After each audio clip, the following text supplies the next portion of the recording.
Exercice commenté sur le chapitre 1, second degré, déterminer l'expression de la fonction à partir de sa représentation graphique. Déterminer une expression des fonctions f et g, fonctions polynômes du second degré définies sur R, dont on donne les représentations graphiques respectives ci-dessous, CF et CG. Niveau 2, temps estimé une dizaine de minutes. Rappel de cours pour commencer, les différentes expressions d'une fonction polynôme de degré 2, la forme développée d'abord, ax2 plus bx plus c, la forme canonique, a facteur de x moins alpha au carré plus bêta avec alpha qui est égal à moins b sur 2a et bêta qui est égal à f de alpha,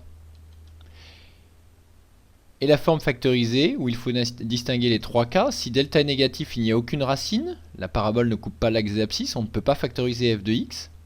Si delta égale 0, une seule racine, f de x égale a facteur de x moins x1 au carré, et si delta est strictement positif, il y a deux racines, la forme factorisée de f est a facteur de x moins x1 facteur de x moins x2.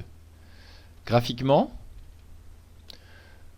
dans le cas où delta est strictement positif, les racines donc sont les abscisses des points d'intersection de la courbe et de l'axe des abscisses, et les coordonnées du sommet, alpha et bêta, correspondent aux données de alpha et bêta dans la forme canonique. Alors si on observe les deux représentations graphiques, on s'aperçoit que pour la courbe CF, on peut lire facilement les abscisses des points d'intersection avec l'axe des abscisses. Les coordonnées du sommet sont difficiles à déterminer de manière exacte. On va donc utiliser plutôt la forme factorisée, puisque l'on connaît les deux racines. Pour la fonction g, on peut lire par contre les coordonnées du sommet. Moins 2, 2. Par contre, les racines sont difficiles à lire graphiquement avec précision, donc on va plutôt utiliser la forme canonique pour déterminer une expression de g. Donc avec ce qui a été dit précédemment, on va lire les abscisses des points d'intersection de la courbe avec l'axe des abscisses. Ces abscisses correspondent aux racines de la fonction f. On va utiliser la forme factorisée puisque ces deux valeurs x1 et x2 peuvent être lues graphiquement. On a donc la courbe coupe l'axe des abscisses en x1 égale moins 3 et x2 égale 2. Les racines sont donc x1 égale moins 3, x2 égale 2. Et donc la forme factorisée de f sera a facteur de x moins x1 facteur de x moins x2. Attention aux deux signes au moins qui se suivent. Donc a facteur de x moins moins 3 facteur de x moins 2. C'est-à-dire finalement a facteur de x plus 3 facteur de x moins 2. Pour déterminer le coefficient a, on va utiliser les coordonnées d'un point de la parabole.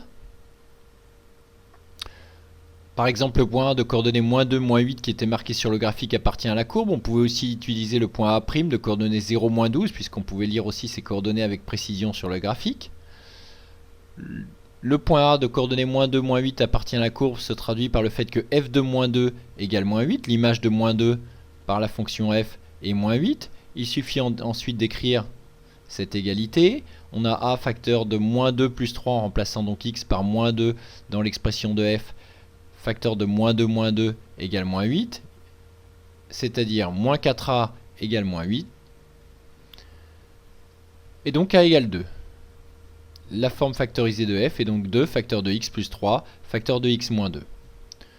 On peut contrôler avec la calculatrice que le résultat est cohérent avec le graphique donné. On va donc utiliser le menu graphe de la calculatrice.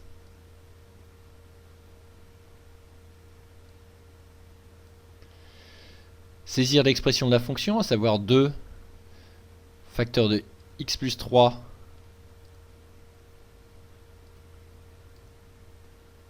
facteur de x moins 2.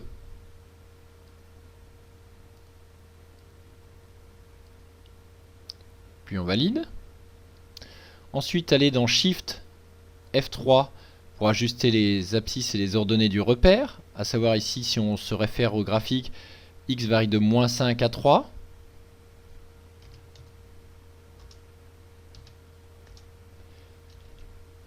Y de moins 13 à 10.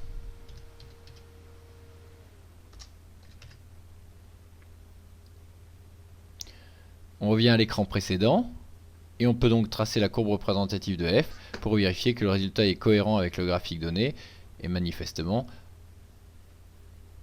le graphique donné par la calculatrice est semblable à celui donné dans l'énoncé.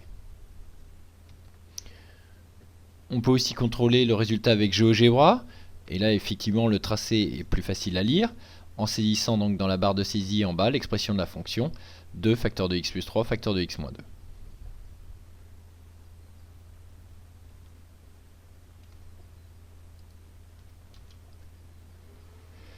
Déterminer l'expression de g.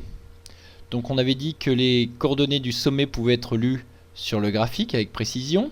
Donc alpha et bêta sont connus. On utilise donc la forme canonique. Les coordonnées du sommet de la parabole CG sont moins 2, 2. Ce qui signifie que alpha égale moins 2 et bêta égale 2.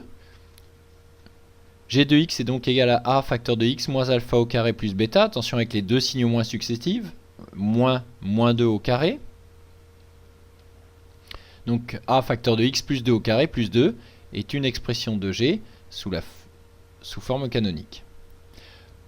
Pour déterminer a, comme pour la fonction f, on va utiliser les coordonnées d'un troisième point de la parabole, par exemple le point b de coordonnées 0, moins 10.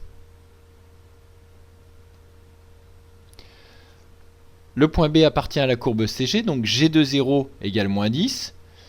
En remplaçant x par 0 dans l'expression précédente, a facteur de 0 plus 2 au carré plus 2 égale moins 10. Donc 4a égale moins 12 et donc a égale moins 3. Une expression de g est moins 3x plus 2 au carré plus 2. On peut, comme précédemment, saisir cette expression dans la calculatrice pour vérifier que le tracé obtenu est cohérent avec le graphique donné. Vous pourrez retrouver sur le site maths1res.fr 3 exercices semblables à ce qui vient d'être présenté. Les exercices du chapitre 1, série 2, 143.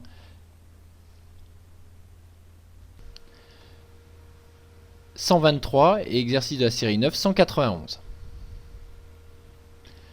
Vous pourrez retrouver d'autres exercices, cours, fiches méthode, aide-mémoire, devoirs corrigés avec aide, rappel de cours et correction détaillée, ainsi que d'autres exercices commentés en vidéo et des QCM en ligne sur le site maths1res.fr.